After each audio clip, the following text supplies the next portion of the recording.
Martin Luther King Jr., Savior or Sellout. By the title, you might be thinking that I'm speaking heresy against the civil rights leaders or the civil rights movement. That's not the case at all. We're going to examine the actions of Martin Luther King Jr. in comparison to the issues relevant to the civil rights movement. We're also going to examine organizations he was affiliated with. I know a handful of Freemasons. One of them is an ex-Mason. One of them confirmed that Malcolm X and Martin Luther King Jr. were both Masons. They both were killed because they weren't following the order, just as John F. Kennedy was. But let's not jump too far yet. Let Steve Coakley tell it.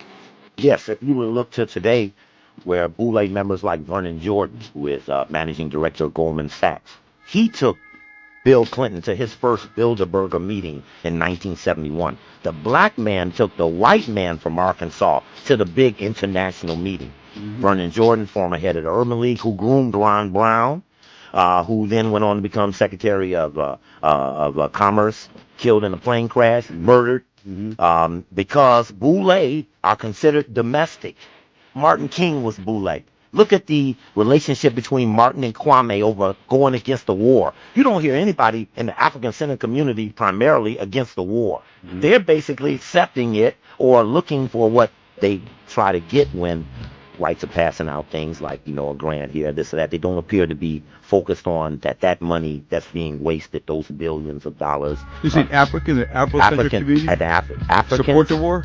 they are not, no, I'm just saying, they are not pushing against the war. Same way Martin King, I understand what when, you're saying. when, when April 4th of You're right. 67, You're right. 1 year before he was Yeah. killed to the day, when he came out of Riverside Church with Kwame in a shirt and tie in the front row, waiting to hear, because he called and said, you got to hear this. He comes out against the war. Boule men are told to be domestic, not international. Mickey Leland was Sigma Pi Phi. He tried to stop a starvation going on in Ethiopia, Somalia.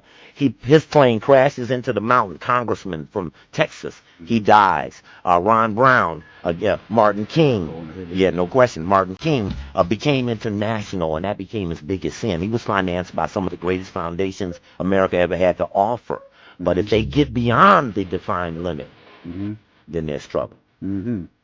We should understand that the so-called white people hated the so-called black people, to say the least, or as I like to call them, the melanists.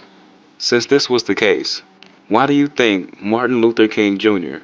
was such a fervent activist for integration? Is it because he thought we should all just get along?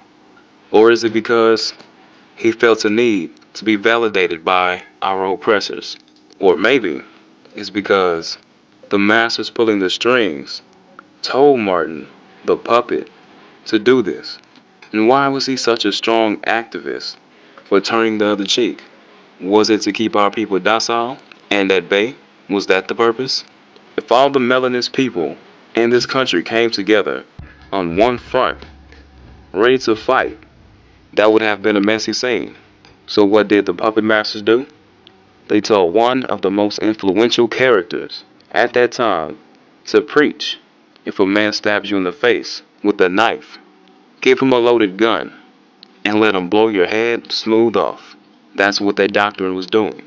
It was making people go from having a knife in their face to having a bullet in their head. They were giving up their power by being docile.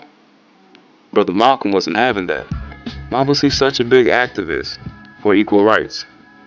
To those that hated us, why not fight for the rights for us to have our own laws, our own cities, our own police, and our own schools? Why the need to be validated by a system that has never respected us? To work for them in the corporate world, there are rules against wearing braids and afros on some cases. You have to wear their clothes, speak like them, wear your hair like them. You have to depend on them for jobs, period. There are a few so-called black-owned businesses. He fought for integration of schools. But how progressive was that fight, really? Since we're integrated, we're forced to learn their science, i.e., We share common ancestors with apes, and all life spawned from rocks that were rained on for some odd billion years, that turned into primordial soup some odd billion years ago. And Columbus discovered America, although Christopher Columbus never even touched down on America. And how could he have discovered it when the Gadites, which are the Native Americans, already occupied the land? Was his fight for integration? Was his fight for us to be integrated in their schools, get their degrees, then get out just to use those degrees as credentials to get their jobs? That's all a degree boils down to, credentials. It says which one of their schools you graduated from, then get out just to use those degrees as credentials to get their jobs. It wasn't that Mr. King was a great speaker or a radical revolutionary that made him so great. It was because he was publicized. Many men could have been Martin Luther King. Many men were Martin Luther King. But many men did not have his connections. He was also famous because he was martyred for the cause. He was killed to put the nail in the coffin of the civil rights movement. He was told to fight for integration rather than liberation. I'm not trying to take away from what he did, but there was a better cause to fight for. Martin Luther King wasn't a great man. He was just a man that was greatly publicized. A Mason that made our people docile. I'm not trying to be a heretic, just provoke thought. Shalom. Incoherent species interrupt. What you talking about? It's what you need to know.